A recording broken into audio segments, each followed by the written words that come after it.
Well, good morning, Montana. This is Jesse Ramos, your host for the Let Freedom Ring podcast. I am at the state convention for the GOP, the officers convention here in Missoula, joined with a very special guest today, my friend Matt Regier, who is the Speaker of the House for the 2023 legislative session. Matt, thank you for joining us. Hey, thanks so much for having me. Absolutely. Appreciate it. So tell me a little bit. I know we've known each other for probably 5 years now, off and on. You're real close to Missoula, up in the Flathead.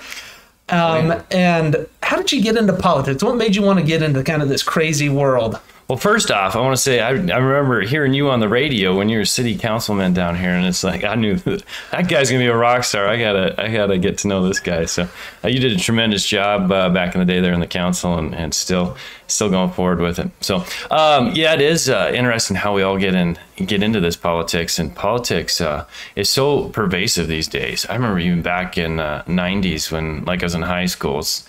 It seemed like politics was elections, and it was there. It had its place. It wasn't all pervasive. And now you fast forward 2 decades, and it's everywhere. And I'm no different than that. It's sucked us all in. And I remember back in 15, when I first started to run, what got me into this was we're hearing the transgender phenomenon that was going wild in the blue states. You heard it happening in California and over in New York, and I thought, well, that's just another left-wing fad that is going. And then my high school district up there in the Flathead said, no, we're going to adopt this policy that allows biological men in with women in the locker room, sports teams, and I mean, we all know the fallout of that. And I thought, wow, this is in Kalispell, Montana, northwest Montana. It's coming home, and they're just not going to stop. So it's that whole you got to get involved or get steamrolled. And you were pretty young when you got involved back in 2015. Well, I like to say I'm still pretty young. Yeah. Well, you're in your 20s, right? No, I'm 43 now. Oh, okay. But I appreciate that. Yeah, absolutely. That's why I like you, Jesse. So that would have been 16 when I ran was the first time. So okay, wherever that would put me at. So 7 years ago. What does the process look like for becoming Speaker of the House, for wanting to be Speaker of the House, and kind of the background for a lot of folks that don't know even how that process works to select a speaker? Sure. And it really starts, so we only get 4 terms in the House before you get termed out, and then you can either go to Senate or you're done. So it really goes quick. You usually don't. I mean, Austin Knudsen was there for 2 years, but that's kind of a phenomenon to have speaker for 2 different sessions. So there's a lot of turnover, and you really don't. I mean, I didn't. It's not like I set out to be speaker. It's you got a class that comes in, and usually it's just a 4th termer that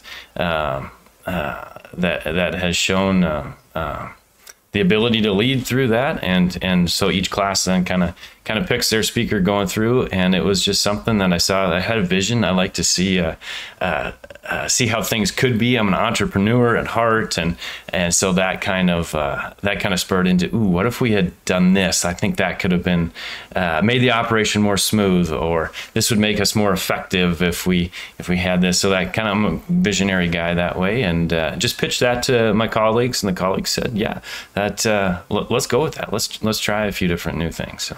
It's awesome, and I'm certainly excited to get into your first session as speaker and what you accomplished. But kind of first, you kind of jogged this in my mind. So we're a citizen legislature. So we have folks that have full-time jobs, that have careers, and they go to Helena once every 2 years for about 4 months. How do you think that kind of plays into it? Do you think there's what are some of the pros and cons to that kind of makeup? Yeah, the pros to that is that we're citizen legislature. That is, and I love that. You go to a few conferences, and you'll meet reps and senators from other states, and they're doing $200,000 campaigns, and they've got staffers, and they're representing 150,000 people as a rep, and you're just like, whoa, that's a career for them. And all of us here, we come to Helena, we lose money. I mean, all of us are losing money by this. We get $13 an hour. All of us are making more than that back home on the jobs that we put on pause or give up. I mean, even in this, I had sold my business before I got into politics here. It just, it didn't quite fit, and it wasn't the time. So we all give up, I think, quite a bit to be citizen legislators. So that's probably I see it as the pro, also the con. I mean, there's two-edged sword to everything, but I love that we have a different perspective than a career politician. So it's something that I know Montana's growing, our budget's growing, our state's growing, people are finding out about Montana and moving in, but I really hope we can hold on to that citizen legislature as long as possible. By the people and for the people. Exactly. That is awesome. Yeah. That's awesome. In our Constitution, Article 2, and I love quoting this, is all political power is vested in and derived from the people. And I just love that in our Constitution, that it is the people, and that's kind of the essence of a citizen legislature. It's even just the citizens coming to represent for 4 months every 2 years. Absolutely. And you guys had a supermajority of Republicans for the first time in a long time, from what it sounds like. But it sounds like you guys still passed quite a few good bipartisan bills with almost 100 votes on it. Do you want to talk about some of those first, maybe? Sure. Yeah, there was, and there is, so I've been there 4 sessions now, and every session there's a lot of bipartisan stuff that gets passed, that we agree on, Republicans, Democrats. And unfortunately, that doesn't sell any of the newspapers, and it's not what the radical left, I'm just going to call them that. The radical left does not want that narrative out there, that there's still some sort of agreement out there between Republicans and Democrats. And there is, despite all the headlines. So, and to give you an example, this year, House Bill 2 got over 75%. Of the legislature voted for House Bill, 2/3, over 67%. So over 100 legislators voted for House Bill 2, and that's the entire budget for the state. It's no small piece of legislation, right? But you never heard that in any headlines or anything, because they just they want the radical left that controls the media.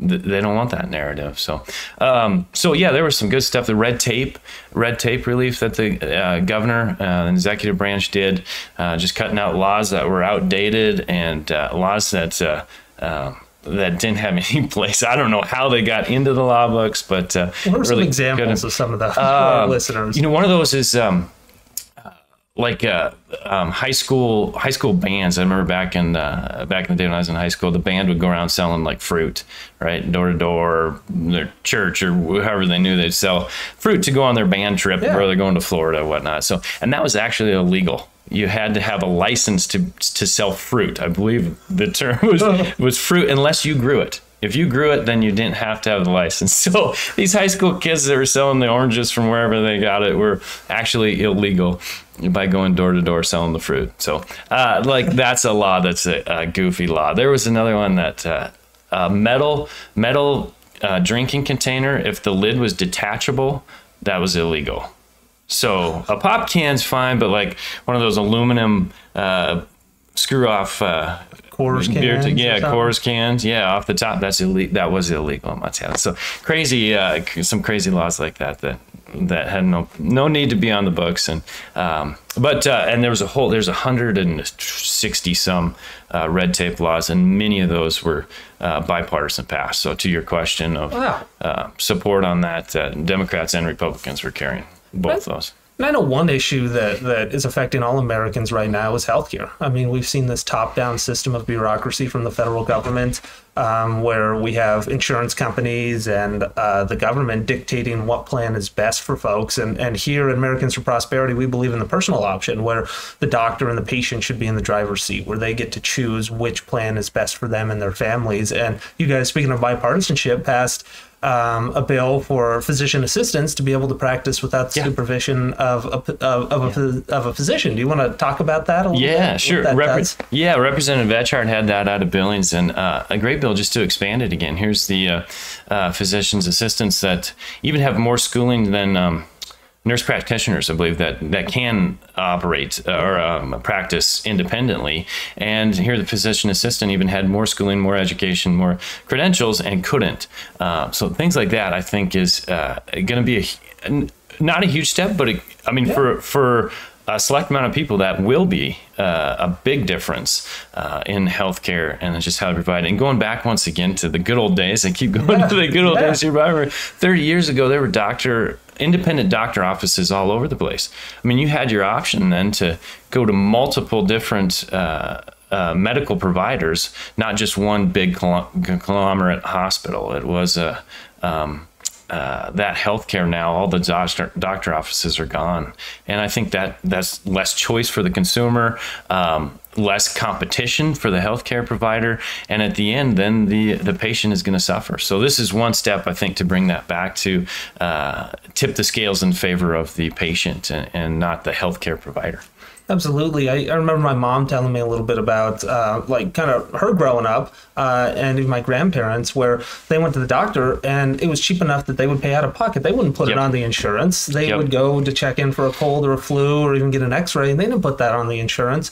But then all of a sudden we've got the government requiring insurance to cover all kinds of different things, whereas back in her day, insurance was just for a catastrophic issue. It was for cancer, it was for diabetes, something like that. But for the most part, everything was affordable enough because it wasn't subsidized that folks could afford to pay out of their own pocket. I mean, when you go to the gas station, you don't fill up your car on your car insurance. That would make your car insurance incredibly expensive.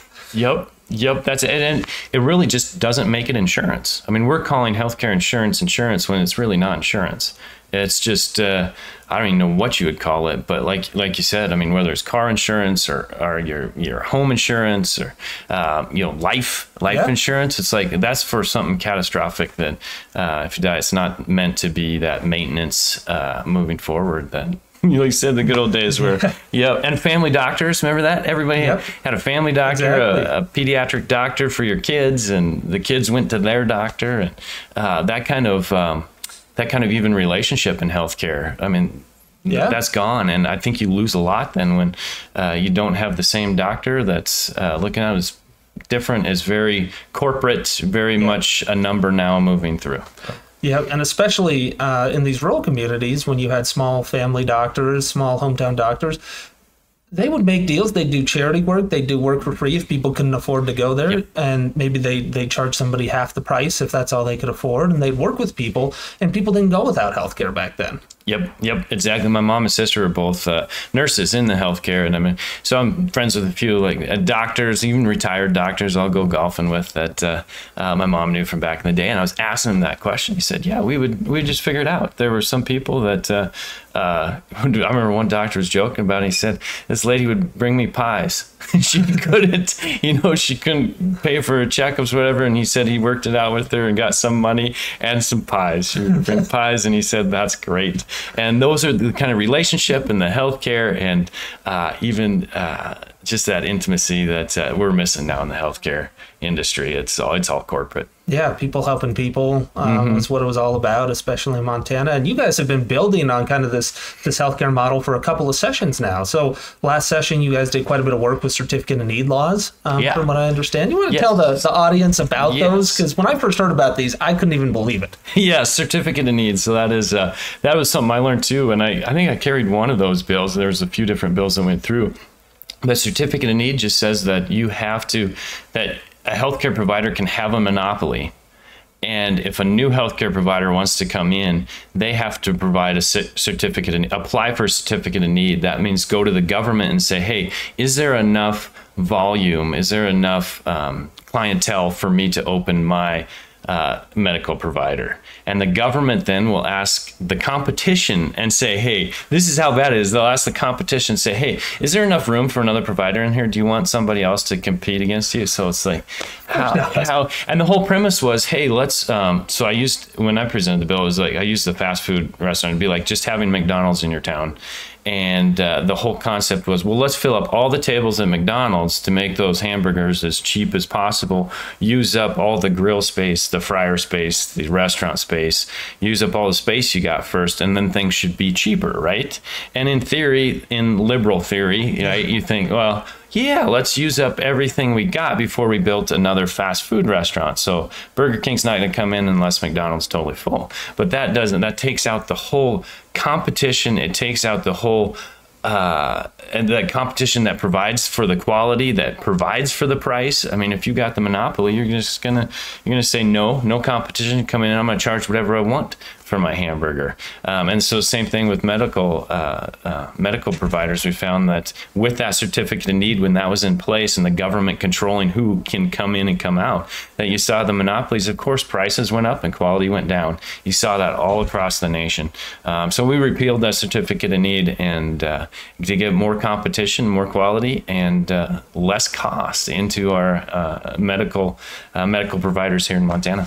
And I believe that Montana was kind of a trailblazer in that. I think there were some other states that did it around the same time, but South Carolina just repealed theirs on a 100-0 vote. It was completely bipartisan in South Carolina. It's just common sense. And it's unfortunate that it takes so many years for us to figure out these liberal ideas are stupid.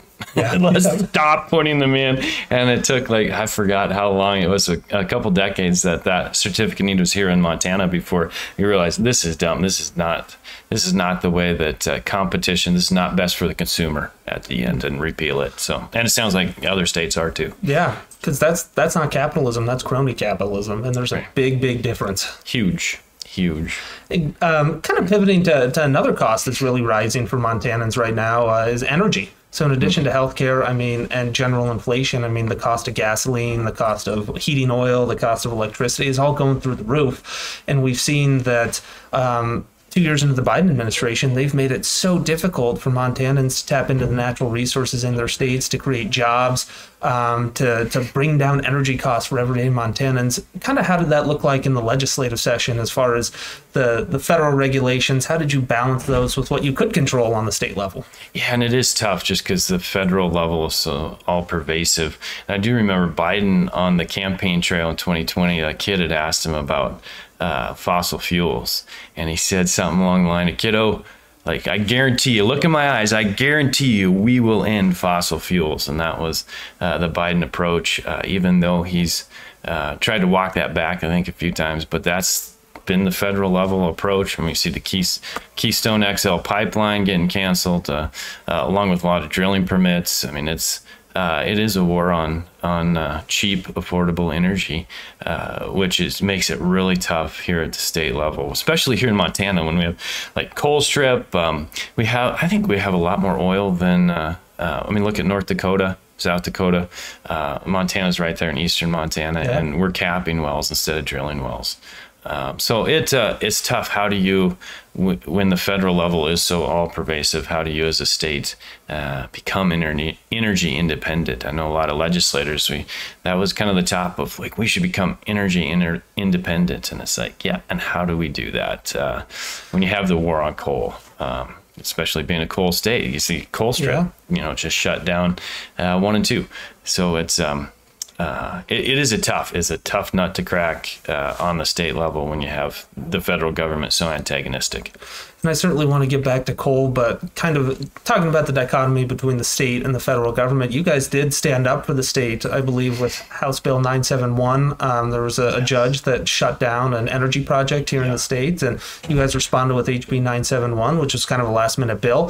Do you want to talk a little bit about that situation? Yeah, I would love to talk about it. That's probably one of my favorite bills here this session. And we had Judge Moses. I call him King Moses because that's how he sees himself. So he self-identifies as king. Yeah, he is there in Billings, and he ruled that climate change needed to be consideration there for carbon pollutant in the Laurel power plant that was under construction down there. And he said just within the state of Montana.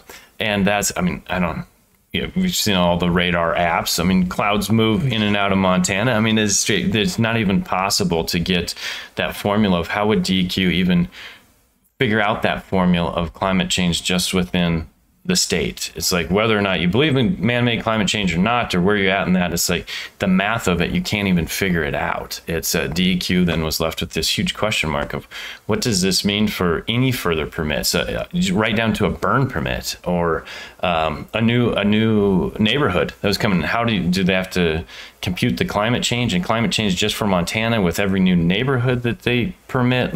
It was just huge question marks. It could be catastrophic for Montana moving forward. What would that do to coal strips 3 and 4? There was One Oak over. You could go through all the energy producers in Montana then and say, what does this mean for them? And it was just a big question mark. Nobody knew even the formula to compute of what that meant. So and this came at the end of the session, after even our rules had some deadlines, so we had to suspend our rules, which is in the rules. There's a spot to suspend our rules to expedite things. It's just part of the process. So it's all part of the process, and up and up. But we suspended our rules to accept a bill late there, the 971, that just said that climate change cannot be part of the DEQ permitting process unless the U.S. Congress makes a carbon a pollutant. So right now, it's not even, this is judges doing it, this is EPA doing it, this is just bureaucrats doing it.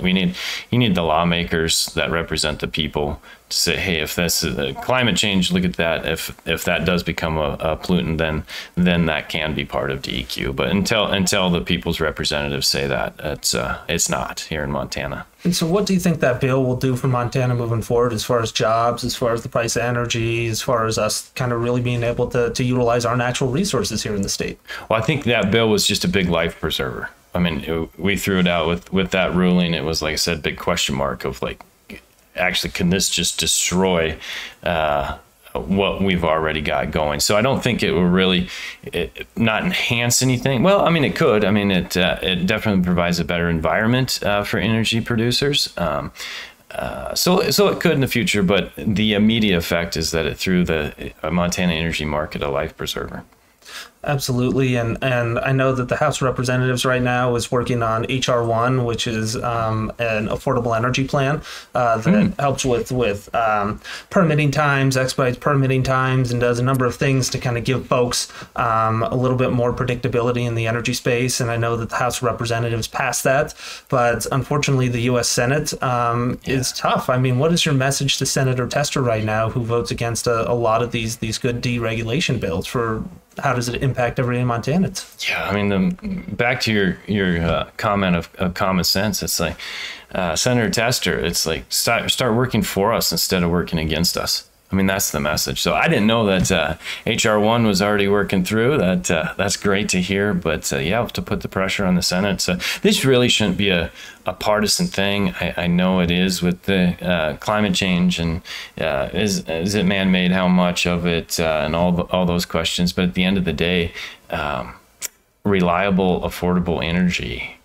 I mean, that brings so many people out of poverty. Yeah. I mean, you could talk about the life-saving consequences of having low, affordable energy. It's like if that were to skyrocket, I mean, what does that do immediately just for even poverty and life? So there's a lot of consequences to going down an unsustainable path on energy. Absolutely. And you read in the media all the time that Montana is, quote unquote, transitioning away from coal, that we're working hard to transition away from it, when on the ground, coal is just being pushed into extinction by these regulations. And do you want to talk a little bit about what that kind of looks like as far as, again, jobs, the economy, and, again, an untapped natural resource that we have for cheap, affordable energy for Montanans? Yeah, and it's not just, I mean, the federal level is pushing it. Like I said, Biden's saying, hey, we're going to end fossil fuels. I mean, Obama's war on coal, and he came out and said that.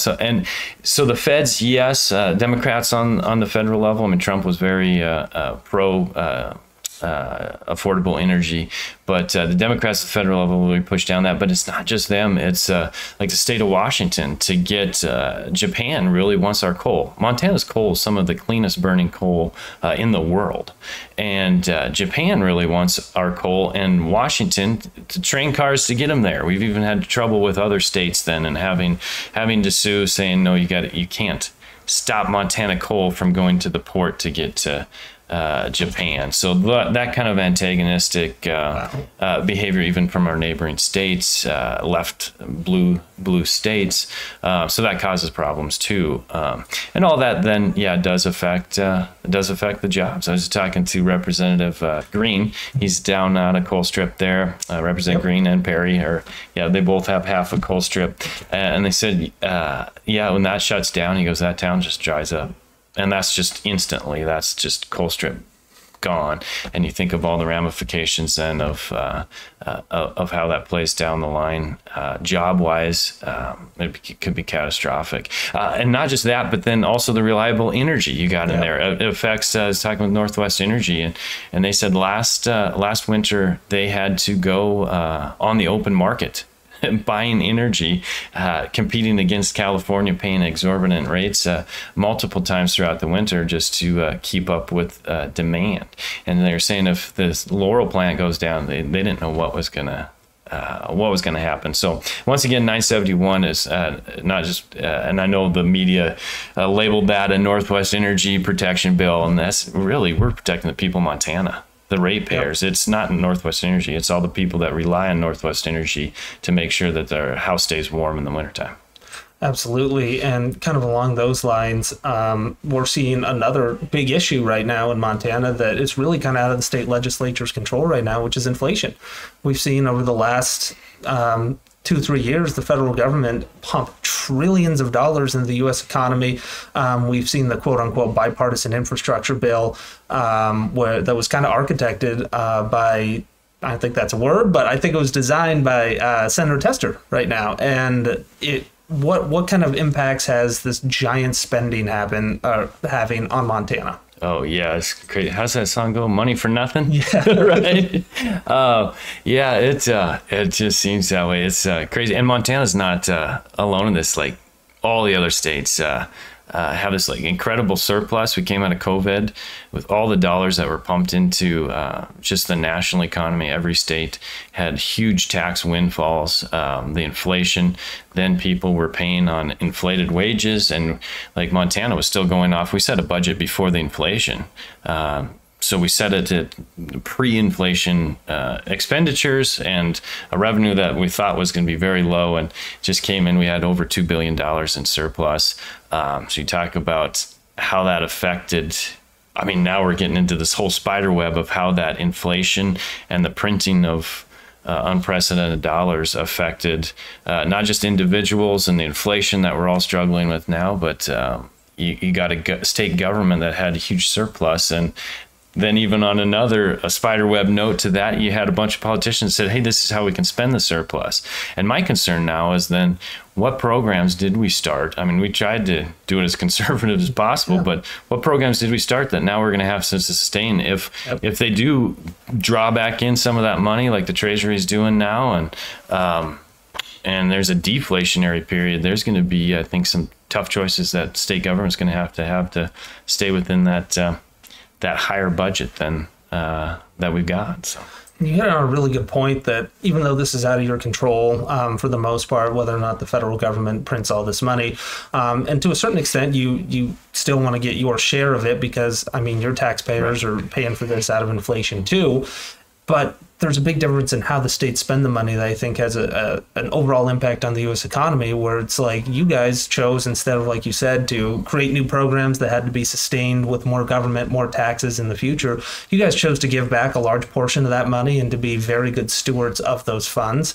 Do you want to talk a little bit about that and your approach? Sure, yeah, and I was hoping to give back even more, but I think we did good with there was really a sentiment in the legislature, between legislatures, to do three different things, and that was one, to give some back, and two, to invest. We have some pressing needs here at the state level, and then also to save that last bit. And we did kind of divide it up into those thirds. We give $880 million back in refunds, and I call them refunds because it's taxpayers' money. We're giving them back. And so income tax is going to get a check back coming here in July. They're going to start sending those out. Don't have to do anything for that. The Department of Revenue has all the information. So if you paid in up to $1,250, that's the ceiling of what you get back.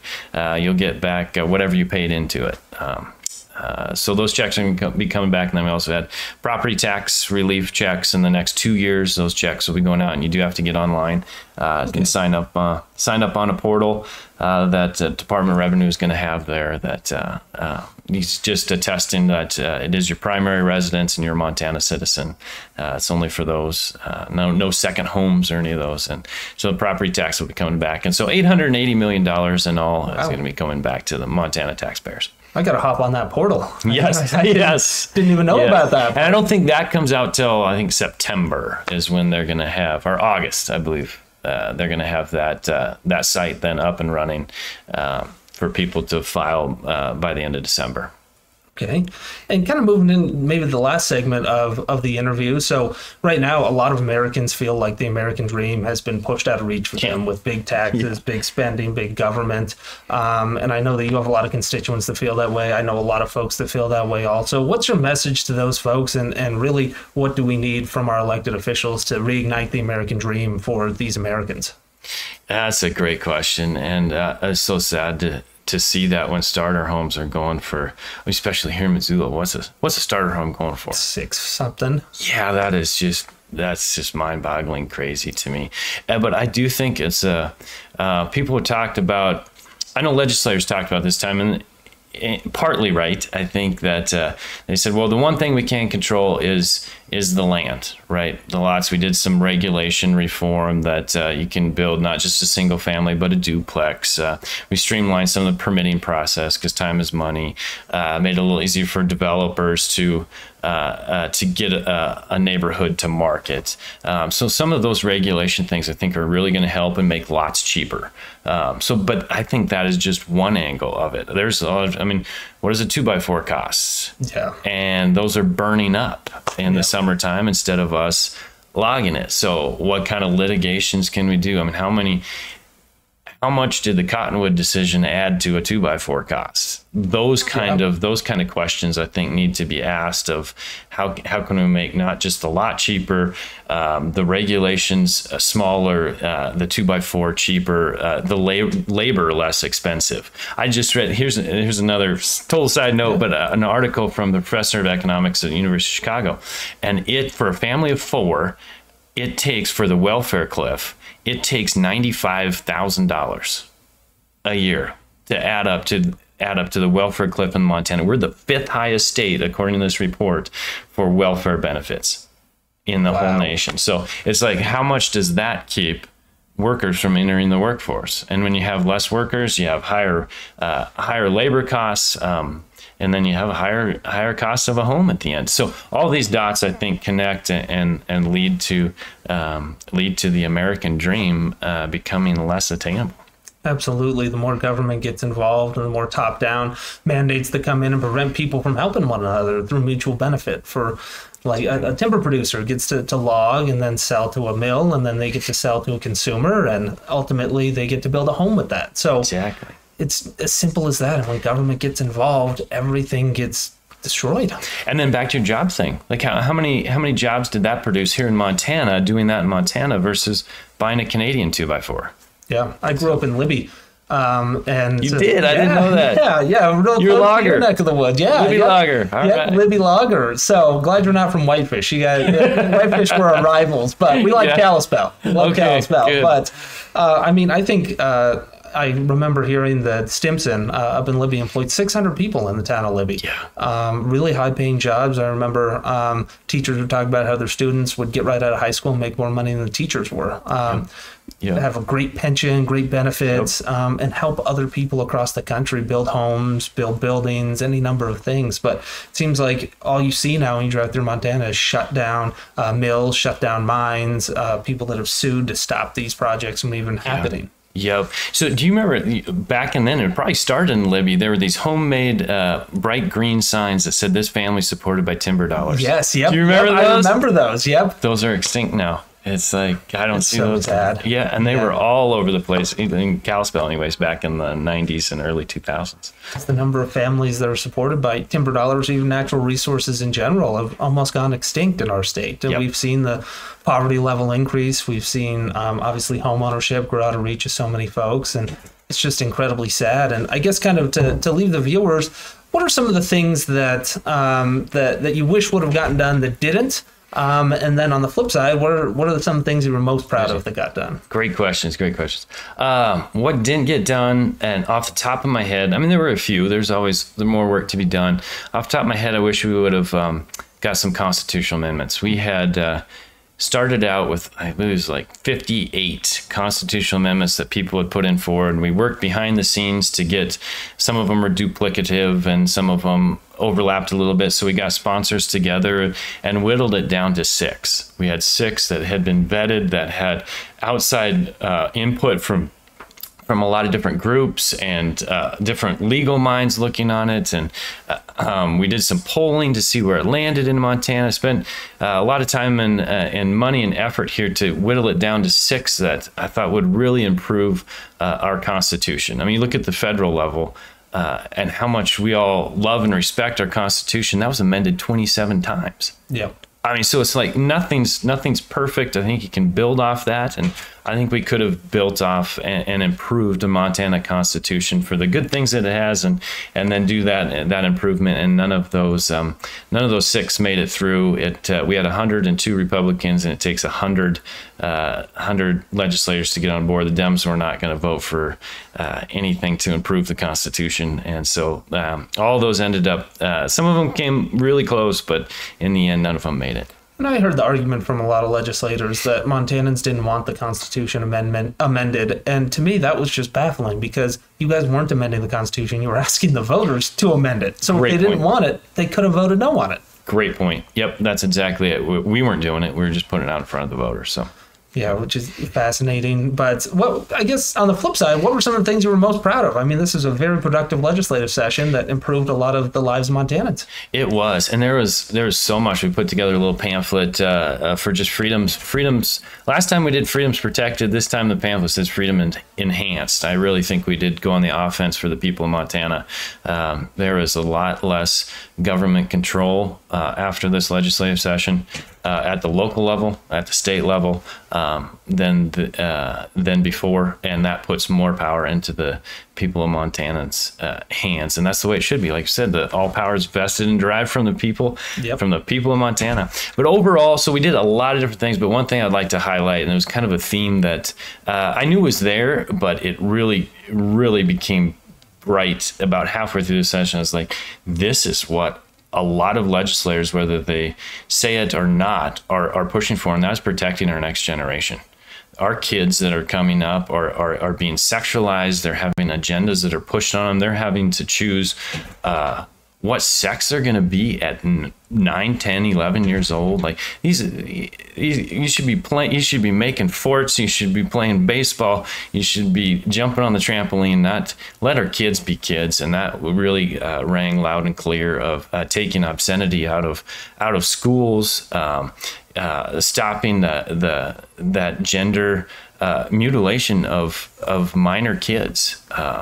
And even that, somebody said, well, that was Senate Bill 99, Senator Fuller. And somebody said, well, where's the compromise on this? I thought, I think that is the compromise. All that bill said is you have to wait till you're 18 to decide if you're going to do irreversible surgery on yourself. Wait until you're legally an adult. That's so there was multiple different things, whether parental rights in school, and we had that was a big one. Yes, and and that hit on a lot of different things. But one thing in there that I didn't know that was happening in Montana, I heard from teachers as well as parents, is that overnight school sponsored trips. Also, their kid came back and said a biological male, their daughter said, biological male, I was assigned the same bed as a biological male, and the parents didn't even know about it. So that was happening here in Montana, and now that's in. Carrie Seekins-Crow had that bill that had multiple things, but that was one thing that changed. That said, no, biological males and females cannot share the same bed on an overnight school-sponsored trip.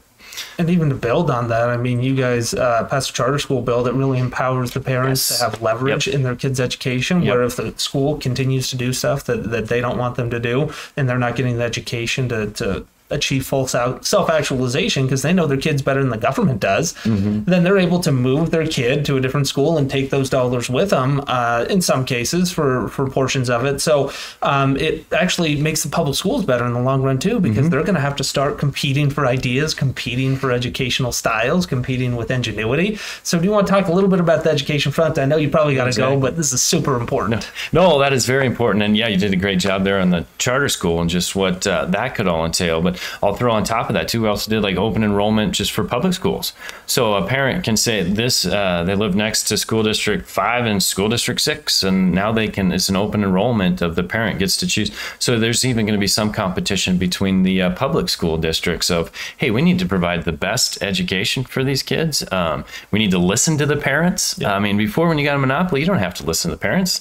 You can do what you want with the pronouns, right? It doesn't matter what the parents say because your kid has to go there. So we even opened up that competition between government-funded schools. And you guys also passed a partial enrollment bill that was the strongest in the country, from what I hear. Yes, that was the best one in the entire country. Yeah, Representative Hastings, I believe, had that one. That even partial enrollment now you can maybe you want to homeschool. Right, your kids for part and still send them to the chemistry class. So there's so many more options after this legislative session for the parents to decide what is best for their kids on the educational front. Absolutely. And kind of what are you hoping? Are you going to be coming back to the legislature? I know you're termed out in the House, but...